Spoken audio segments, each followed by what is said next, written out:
Fala galera do Vetor Online, dando continuidade aos nossos vídeos de dicas de geografia para o Enem 2019 e 2020.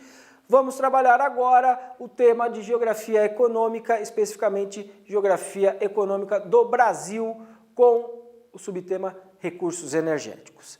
A princípio, vamos tentar entender o que é energia, ou seja, tudo aquilo que tem propriedade de produzir trabalho ou gerar força. E nesse sentido, na geografia, dentro dos recursos naturais existentes no nosso planeta, a gente tem três tipos de fontes de energia. Tá?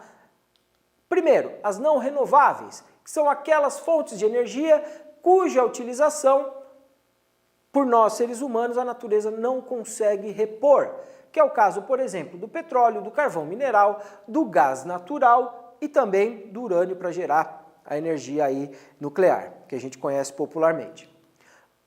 Depois a gente tem as energias renováveis, tá? Que são as águas dos rios, a biomassa e também o biogás.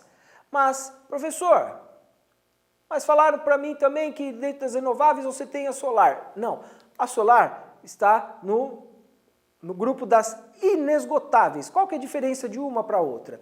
As renováveis é o oposto das não renováveis, ou seja, a gente usa e a natureza consegue repor. Porém, não temos garantia que elas vão durar para sempre. Já o vento, o sol, as marés, o movimento das marés, e a geotérmica, que é o quê? Aquela energia térmica que vem do manto, a gente sabe que a Terra vai estar sempre produzindo, independente do nosso uso. Beleza? E no Brasil, a gente tem esse gráfico, como diz o ditado, ele não cai, ele despenca no Enem, seja na prova de humanas, seja na prova de ciências da natureza, que é o gráfico da matriz energética.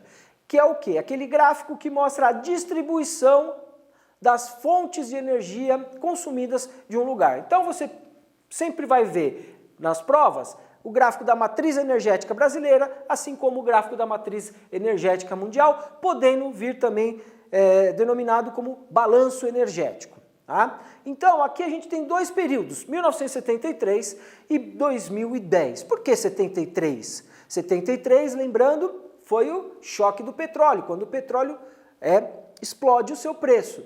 Então, como vocês podem ver ali, você consegue ver que os petróleos e derivados correspondiam a quase metade, tá, da energia consumida no Brasil. Hoje, mais recentemente, a gente tem 2019, passado 9 anos desse dado, provavelmente esse número está menor ainda, já caiu para 37,8%. Tá? E a gente vê a inclusão aqui do gás natural com 10%, a gente vê aqui também o aumento da hidroeletricidade, uma diminuição da lenha e do carvão vegetal e um aumento expressivo da biomassa e outros renováveis. Aí você fala, nossa professor, eu não sabia que a gente usava tanto petróleo, porque quando a gente fala de matriz energética, balanço energético, todo o consumo de energia. A gente costuma, a princípio, pensar que energia é só energia elétrica. Não. Quando você se locomove dentro de um automóvel, dentro de um ônibus, está consumindo energia. Quando você vai lá fazer o seu rango, tal, você consome gás, você está consumindo energia. Então, por isso que entra também aqui lenha e carvão vegetal. Afinal de contas, quem não gosta de um churrasquinho no final de semana, né? Bom, então, você pode ver o quê? A variação, ou seja, a diminuição do uso do petróleo e o aumento de outras fontes, sendo que a mais expressiva a biomassa.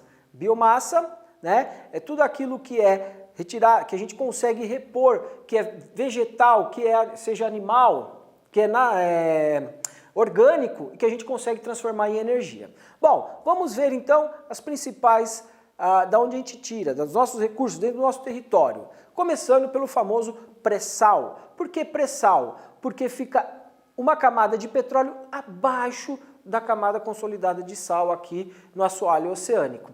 Então, é uma extração em águas extremamente profundas e é um custo de exploração bastante elevado. Então, para compensar, em termos econômicos, o preço do barril do petróleo tem que estar bem alto, porque senão o custo vai acabar ficando maior que o preço final de venda. Então, a Petrobras, que é a empresa que detém a exclusividade dessa extração, tem que estar sempre bem atenta a isso, tá? Bom, então aqui tem as informações conforme vocês podem ver em termos do quê? De localização dessa camada de petróleo aqui, a chamada o pré-sal brasileiro. Aqui a gente tem o gás natural. O gás natural é uma alternativa ao petróleo, só que a gente não tem ainda reservas encontradas de gás natural, sendo que a maior parte vem aqui da Bolívia, onde a Petrobras lá na década de 90 construiu um gasoduto saindo da Bolívia, passando pelo Mato Grosso do Sul, entrando em São Paulo, indo para o Rio de Janeiro e descendo até o Rio Grande do Sul. Então, esse gás é aquele gás que substituiu o gás do botijão em muitos lares aí do nosso país. Tá? Além disso, você tem também saindo dele o quê? Combustível de diversos veículos aí também espalhados pelo nosso país. E por fim, o etanol, tá? Que é um programa genuinamente brasileiro, tecnologia nossa, criada lá na década de 70 através do Proálcool, Programa Nacional do Álcool. Justamente por quê? Para diminuir a dependência do petróleo que estava ficando muito caro, tá? Aqui para nós brasileiros.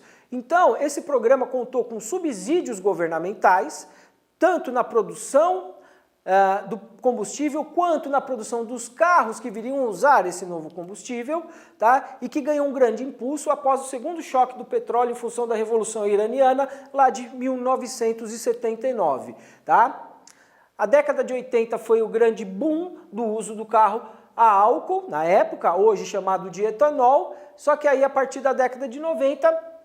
Tá? Os governos dessa época acabaram com subsídios e aí as montadoras gradativamente foram diminuindo o quê? A produção de carros a álcool. Lembrando que na época o carro ou era álcool ou a gasolina. Não tinha tecnologia que a gente tem hoje, que se iniciou a partir de 2003, que é a tecnologia do carro bicombustível, que funciona tanto a álcool quanto a gasolina ou com os dois misturados. E aí você teve o quê? Uma retomada do etanol no Brasil e hoje a gente tem aí, muitas vezes, o consumo do etanol ficando em igualdade de condições com a gasolina no nosso país. Então, é isso aí. Espero que vocês tenham gostado. Fui!